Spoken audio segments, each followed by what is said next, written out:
Kira everyone, welcome to our Beyond Number 8 webinar, exploring the mysterious beneath New Zealand braided rivers. My name is Joanna Lee, and I'm really excited to be here with you as we dive into a fascinating look at one of New Zealand's unique nature wonders, the braided rivers. Today's session will be led by Scott Wilson, an expert who has spent years studying the dynamics beneath these rivers. Over the past 5 years, Scott has led a research project that has transformed our understanding of braided rivers and their connections to groundwater systems. His findings provide valuable insights into how these rivers shape and sustain our environment. Before we dive in, I'd like to quickly remind you that this webinar is being recorded and we have a live Q&A session after Scott's presentation. However, you are welcome to type your questions in the chat box during the webinar. Scott will address them later in the session. Now, please join me in welcoming Scott Wilson. Scott, the floor is yours. Kia ora koutou. I'm just going to share a presentation that I've put together with a few slides that just give an overview of the research program.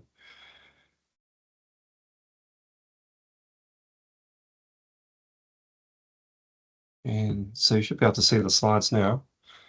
So this was a 5-year research program that was funded through Ministry for Business, Industry and Enterprise.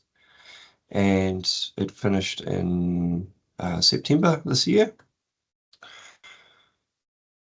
And there's quite a large number of people that were involved in this program. So while I was the research leader for this, there were quite a lot of contributions from people throughout the Motu and also overseas.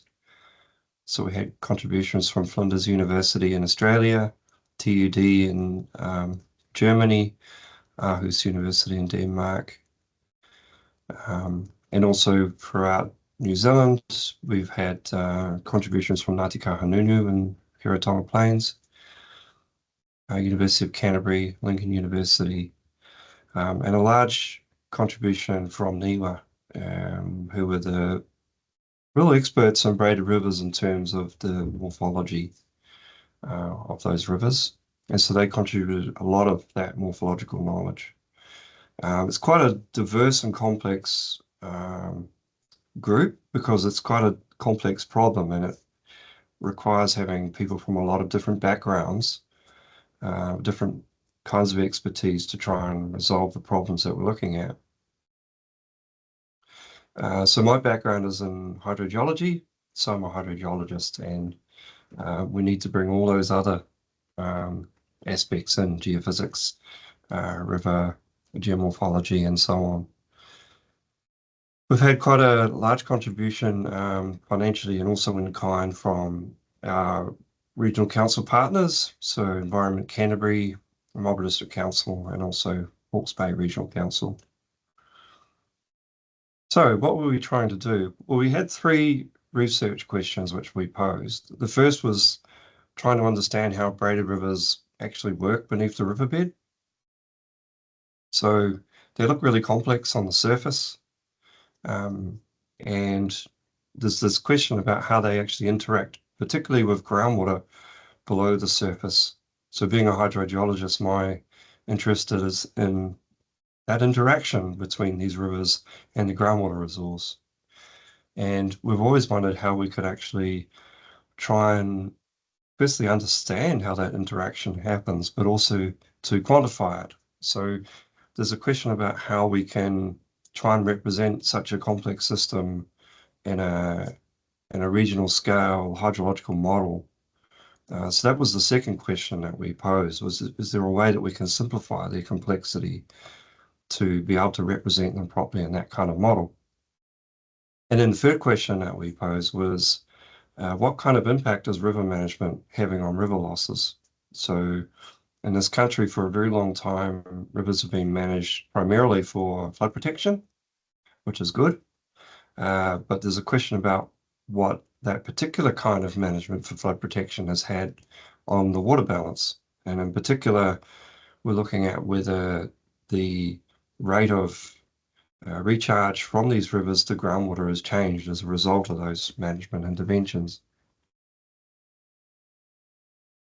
So the study involved looking at 3 rivers throughout the country. We looked at the Ngātaroto River up in the Heritonga Plain in Hawke's Bay, the Waido River in the Waido Plain near Blenheim, and the Selwyn Waikirikiri, which is not so far from where I am here in Lincoln, up near Hororata. And these rivers are all located in parts of the river that are losing a lot of water to groundwater. And they tend to be losing a lot of water because the rivers emerge from the restrictions of the mountains, and they enter a large alluvial plain. And as they cross that threshold from the mountains to the alluvial plain, all of a sudden there's a large available storage in the form of gravel that's available for water to use. And so the waters tend to lose a lot of water across that threshold. So that's where a lot of our groundwater recharge in these alluvial aquifer systems comes from. It comes from that threshold where you leave the constraints of a mountain system and into the expanse of a large alluvial plain. You can see that all of these rivers are quite different, these 3. I've got a different scale, which is shown on the right-hand side there. The Selwyn Waikirikiri is quite a small system compared to the Ngātaroto and the Waido, but it has a much lower flow as well. The Waido in particular is an extremely large and highly energetic system. They have different management issues related with them. You can see that the Waido and the Ngātaroto, they have a sort of a willow buffer around the edges, and that's part of the flood management strategy.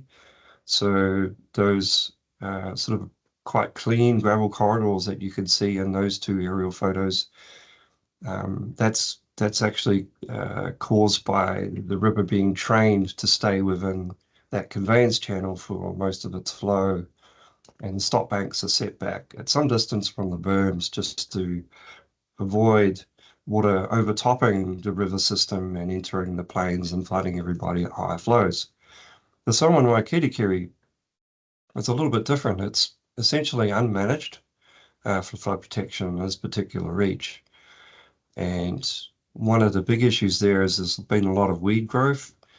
And what you can see there in the aerial photo is actually that's the whole contemporary braid plain.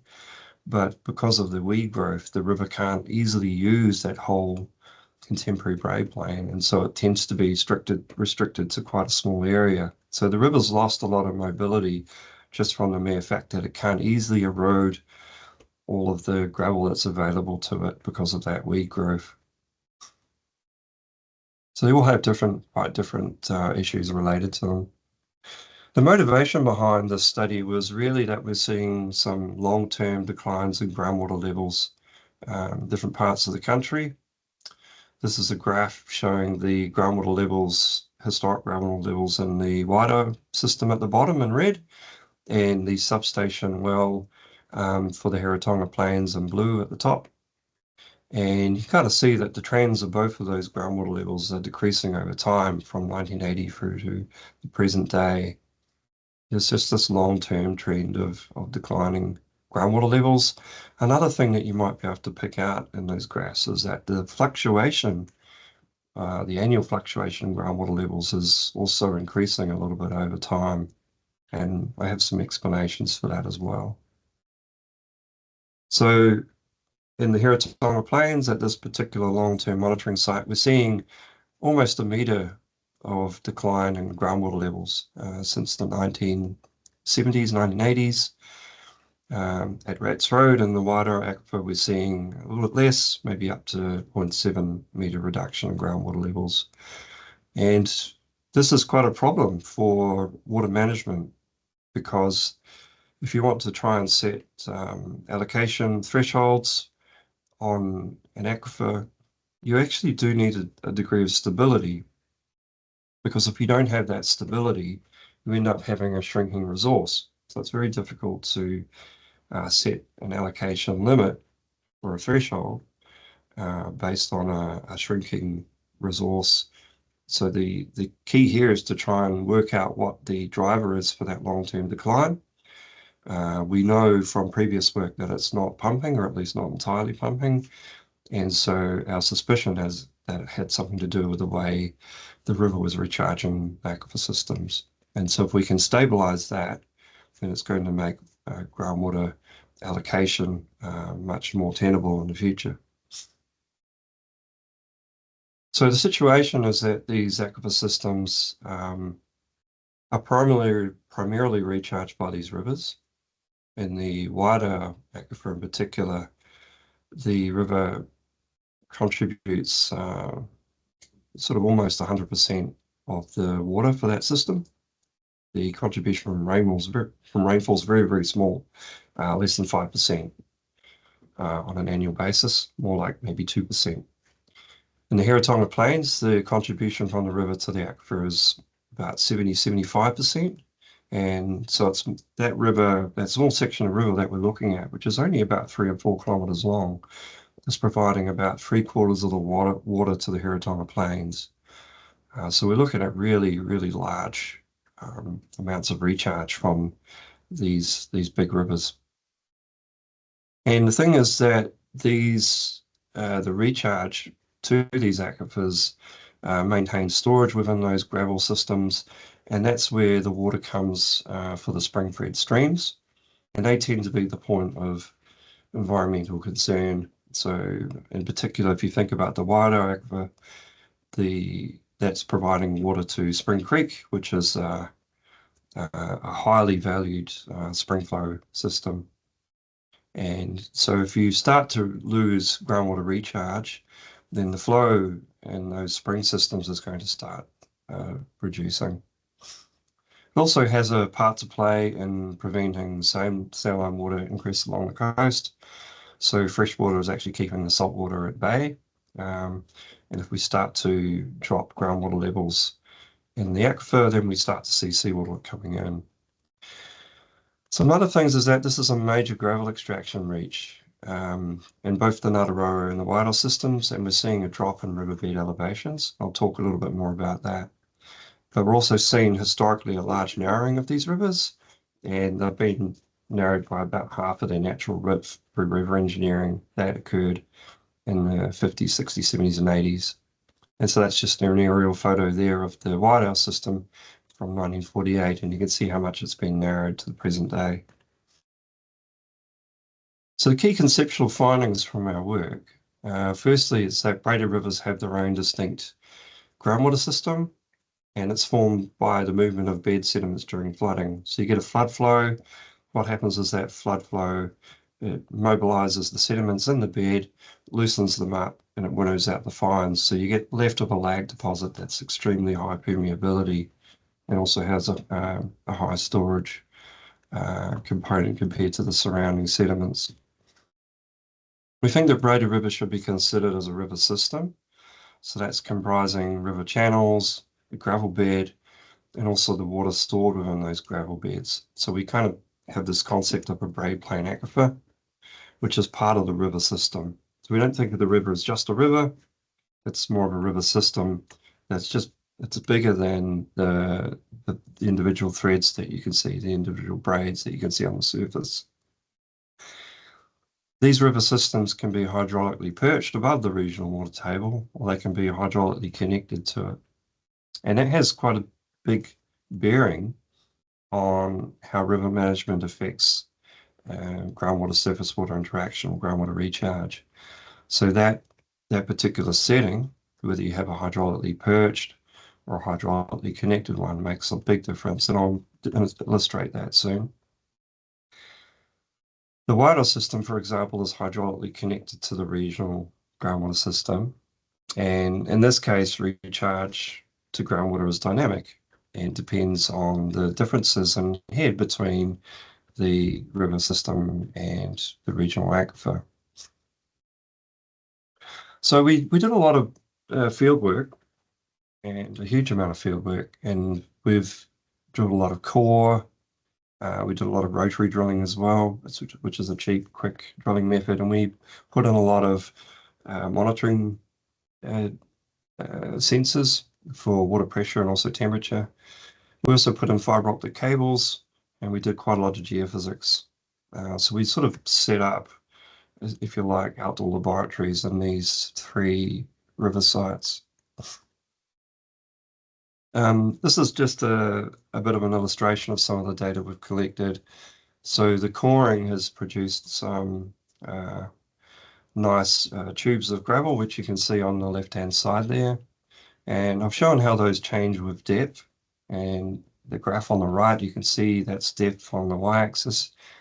And those different gravel units correspond roughly to those areas shown by those dashed lines. So you can see how in the near surface, the gravels are very loose. They've lost a lot of fine material. And as you go down, you get more and more fine material filling in the pore spaces. And in this case, the deeper sediments are very, very compact, very coherent. So most of the water in the Wairau system is actually flowing in the upper 7 or 8 meters of the aquifer, at least in the recharge zone. And we can see that from some temperature profiles which have been captured using fiber optic cables. So the fiber optic cables that we've installed vertically in the ground, they enable us to measure the temperature at 20 centimeter increments. And if we plot vertical surveys of temperature over time, you can see there that we've got about a dozen surveys that have been all undertaken at different times of the year. And the way this works is that in the wintertime, the river's cold. So when you get groundwater recharge, the groundwater is cold. And in the summer, the river heats up. And so when you get groundwater recharge in the summer, the groundwater is hot. And there's a delay in the response between the river and the groundwater temperature. And what you see is that in the near surface, there's quite a large spread between the summer and the winter. And that means there's a high connectivity between the river temperatures and the groundwater system. But as you go deeper, the temperature range starts to decrease. And that's because water is having difficulty getting down to that depth. So yeah, most of the flow is actually very shallow, at least in the recharge part of the system.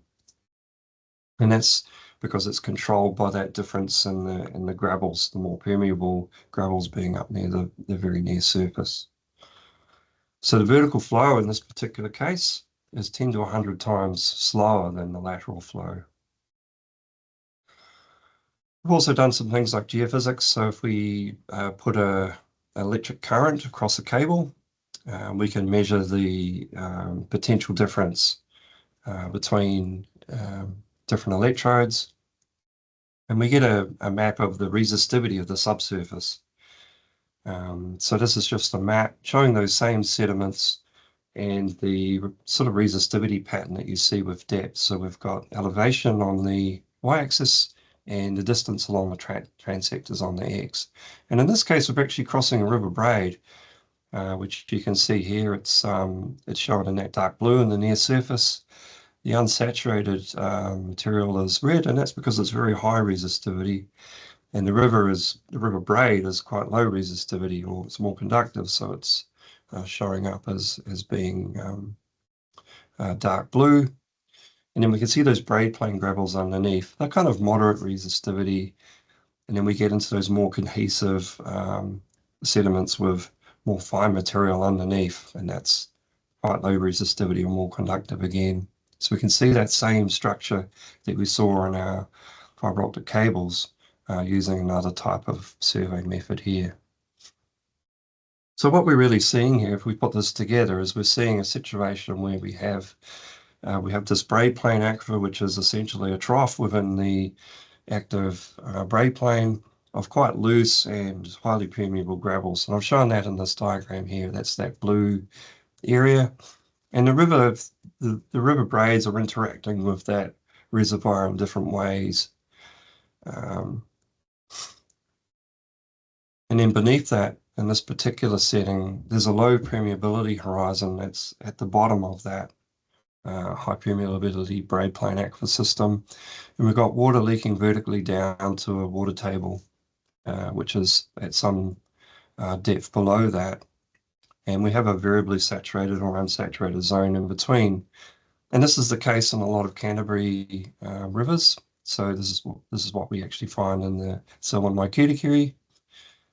And so this is a situation where water in the river system is sitting up above the aquifer, the main aquifer, and just leaking vertically down to it.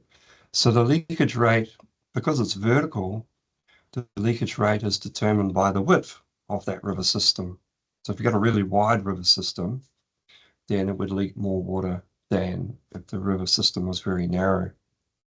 And the leakage rate is fairly constant on a meter by meter basis. This is a hydraulically connected scenario, which is a little bit more like what you see in the Ngātaroto and the Wairau rivers. So in this case, that trough or braid plain aquifer is sitting within the regional aquifer system and interacting with it. So in this case, the exchange between the regional aquifer and the river system is dependent on the head differences. So you tend to get quite a dynamic response to flows in the groundwater system in this kind of setting. So in the top one, we have a hydraulically connected, disconnected system. Recharge is essentially vertical, whereas in this case, the recharge is essentially lateral. Water's going sideways into the regional aquifer system. And so I'll just show some slides which illustrate the impact of different river management approaches. So if we narrow hydraulically disconnected river in this case, you can see that what we're really doing here is we're making the footprint of the river system a lot smaller. So the river will leak a lot less water than what it would if it was wider. Similarly, in a hydraulically connected setting, like the Wairau or the Ngātaroto, if we lower the riverbed, what we end up doing is reducing the amount of recharge because we're lowering the head between the river system and the regional aquifer, but we're also thinning the aquifer system to some degree. So if we look at the influence of river management, in this case on the Wairau, what we're seeing is around about 0.5 metre or so reduction in the bed level since 1990. So this is taken from river engineering surveys. And that corresponds in the same time length to about 0.3 or 0.5 metres reduction in groundwater levels that's observed at a long-term monitoring site, which is around about 0.5 cubic loss of recharge, which is quite a lot of water. And if we put this into a groundwater model, we can try and predict what would happen if the riverbed hadn't been lowered. And what we find is that essentially by restoring the riverbed to what it would have been back in 1990, we can account for that long-term decline in groundwater levels. So what this is indicating is that the lowering of the riverbed, mainly for gravel extraction, has largely decreased the amount of recharge to the groundwater system. And that's contributing to the long-term decline in groundwater levels in that system. And we see the same in the Ngātaroto system. In this case, the numbers are a bit larger. We're getting over 1 metre reduction in bed level mainly through gravel extraction, which causes nearly 1 metre of lowering of groundwater levels on average. And again, it's around about the same loss of recharge, about 0.5 cubic. And again, we can do the same exercise by restoring the bed level in our groundwater model to what it would have been back in the 1970s, 1980s. And we can account for that long-term decline in groundwater levels. You can see in that graph at the bottom, the trend is essentially, the downward trend has been essentially removed from that groundwater level record. One thing you can see in the Ngātaroto record is actually the influence of the narrowing of the river, which occurred around about 1982, 1983. And there's a bit of a step down in the groundwater levels at that point. Another thing that happens is that when you put hard engineering, or if you hold a river in place for a very long time, you tend to get a contrast in erodibility of the riverbanks compared to the active braid plain, and you tend to get a lot of scarring along the margins of the river. And that you can see in this photograph here on the left. You can see that pool, and that's a remnant channel from the wider river. The main channel's flowing there straight towards us on the right, and that's caused by that hard rock engineering that's been in place. And what that hard rock engineering does is by doing that scarring, it actually creates a drain in the braid plain aquifer, and the water level in that braid plain aquifer is set by the discharge point of that drain, which you can see where the two channels merge in the foreground. So what that's doing is that's causing the water levels in the braid plain aquifer to be much lower than what they would be compared to if the river was more braided and didn't have that scarring. So this tends to see an exaggeration of low groundwater levels in the summer period because the aquifer can drain much more than what it would if it were more braided. One of the things we did in the project is did some sort of width and elevation scenarios. We put these different scenarios into a hydrological model and then did some economics on this.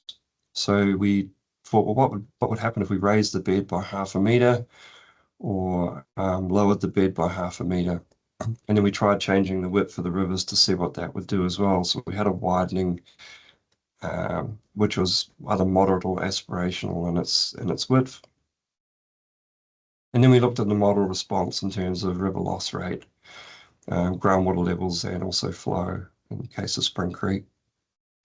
And this is just showing the hydrological response to those scenarios. So we've got the baseline there, which is the recharge rate to the Wairau system from the river, about 6.5 cubic, and about 3.5 cubic that goes out by Spring Creek. And we've got an average groundwater level at Rats Road there.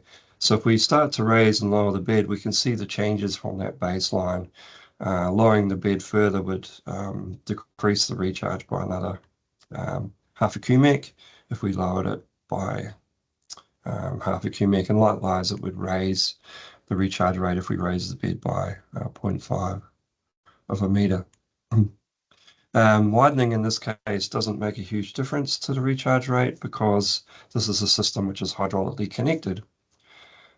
So the recharge rate is most dominated by differences in water level rather than the width of the river per se.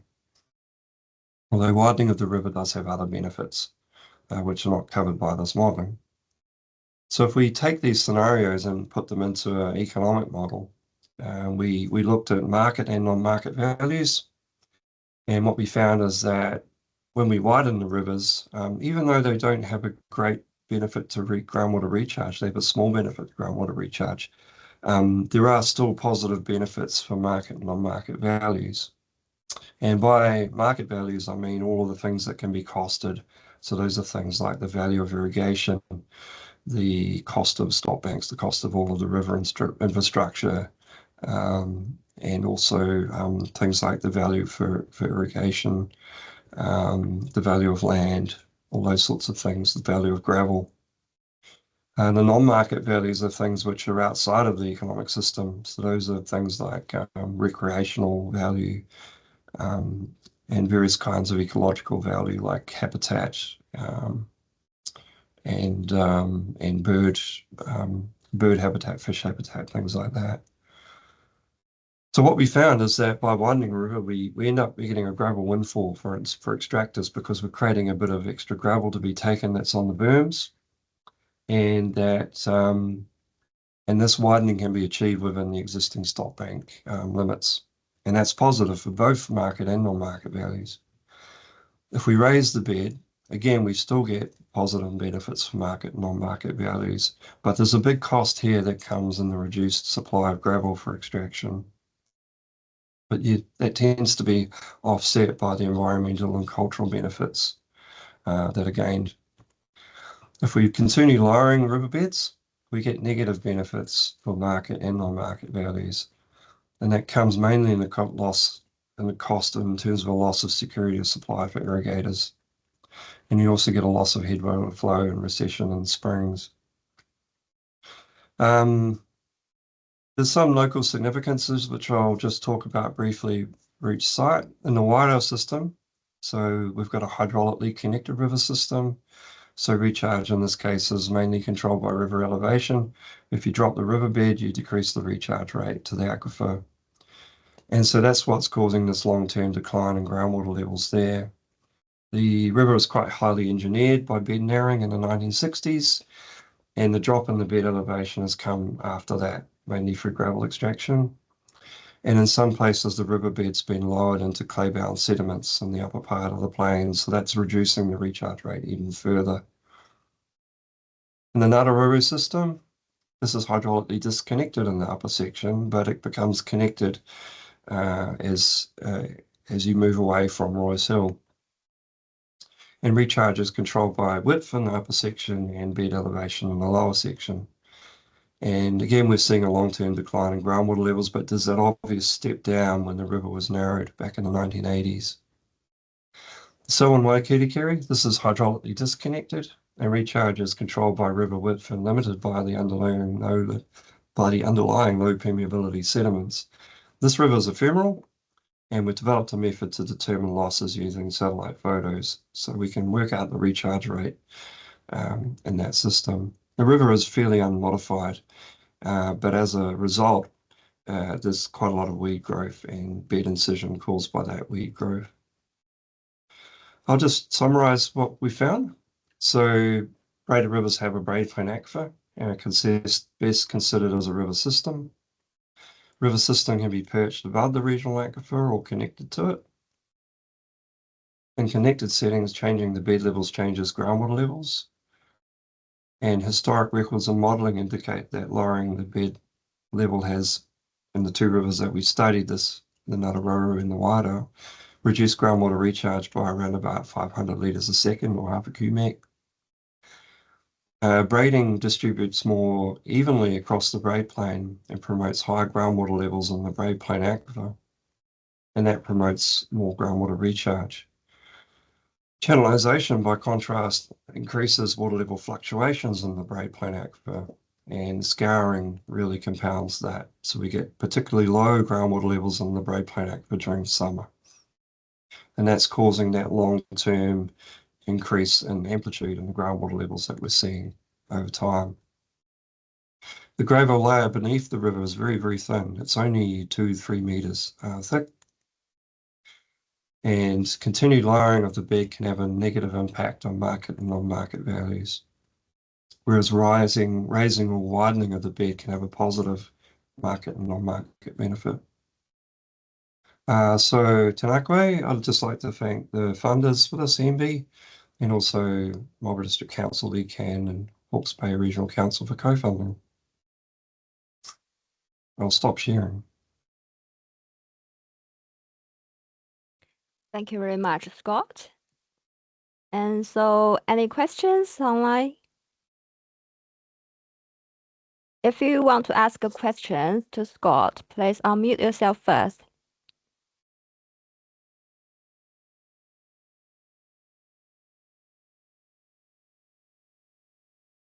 Any questions?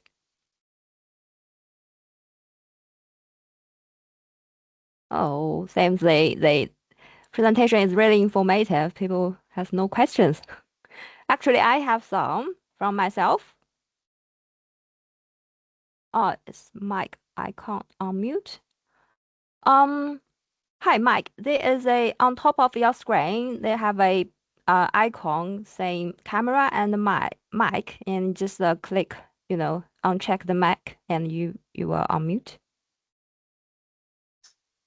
Does it work?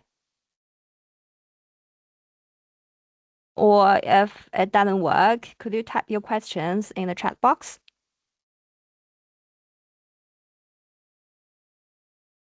Oh, sorry about that. Probably because of the settings. All right. Would you mind type your questions in the chat box or Q&A, sessions there? And is any Is any questions coming through? Okay, before during people's typing, could you answer my question first, Scott? As you mentioned, the temperature impact the Braided rivers, as well because the temperature and the flow, such things. So I know that global warming is a trend, but what specific impacts is that global warming or climate change having on the Braided river systems and their connections to the groundwater? So in the last 5 years during your research, are there any changes we were already seeing too or expect to see soon?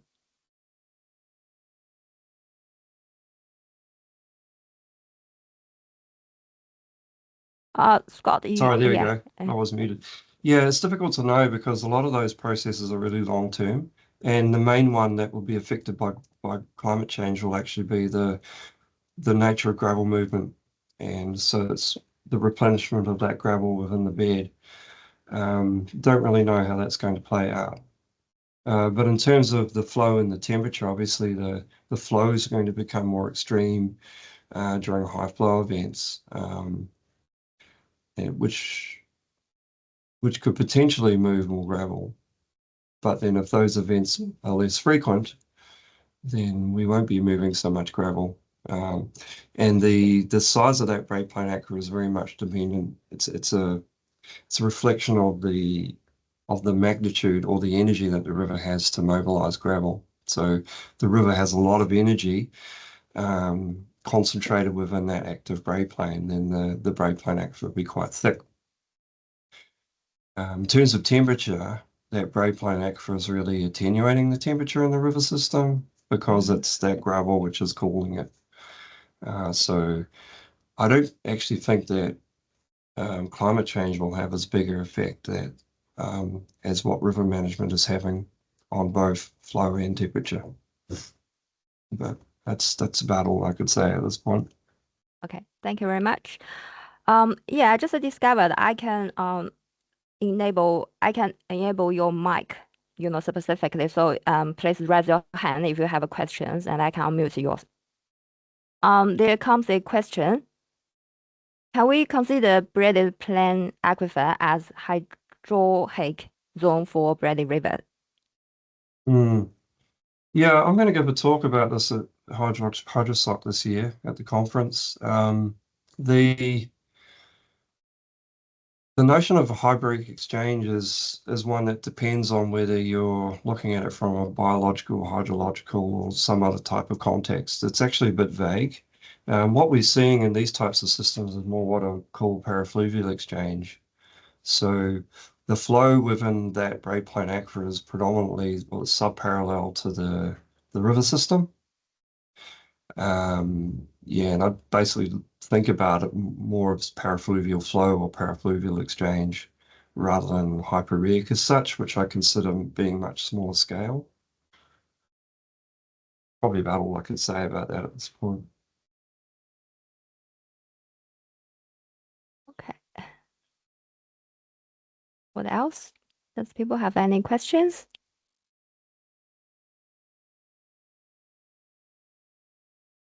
Got it in the chat box. From the chat box, yeah, Christie's comments. Really great to say these outcomes from the project. Did the project include some implications of different river management practices or repairing zone on groundwater quality? No, we didn't really look at that. But one thing I would say that's related to that is that one of the big impacts that river managements have on these rivers is by creating that conveyance channel and then extracting gravel, it's actually removed a lot of the riparian wetlands, or it can remove riparian wetlands, and this is one of the big impacts that we saw in the Ngātaroto system.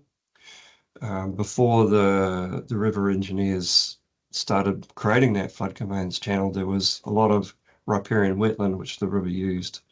And of course, there would have been quite a lot of denitrification within those riparian wetlands, which is no longer something that the river can access because the bed's been dropped below those wetland levels, and those wetlands are now dried up. So that function's been removed. But yeah, in general, we didn't study that. Yeah, okay. There's another one coming from Mike. Is there revised Salween River recharge and discharge estimate from your work? Yep, so there's a revised recharge rate which has been published in HES, Hydrological Nerve System Sciences. So that's an open access journal. And that was done by Antoine de Chiacca, which I think Antoine is online because it says Antoine there, and it might be Antoine. But he's in Neuchâtel now in Switzerland. But that paper outlines the method to calculate recharge rates using satellite photos on an ephemeral river, and also has some calculated recharge rates within in the paper as well. But there's a new paper which is currently under review, which hopefully will be published very soon in, I think it's Journal of Hydrology Regional Studies, which has an updated set of calculations. But that initial paper is a good place to start. Thank you. We have last questions. We have time for last questions. Anyone would ask for the last questions, just please unmute your microphone. I have enabled everyone's microphone, so it should be working now.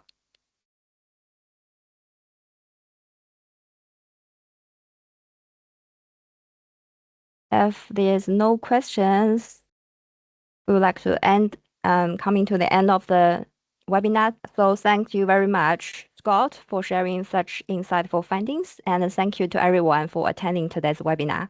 We hope you found today's session informative and are leaving with some valuable takeaways. To stay updated on more webinars like this, please follow us on LinkedIn, Facebook, or visit our website.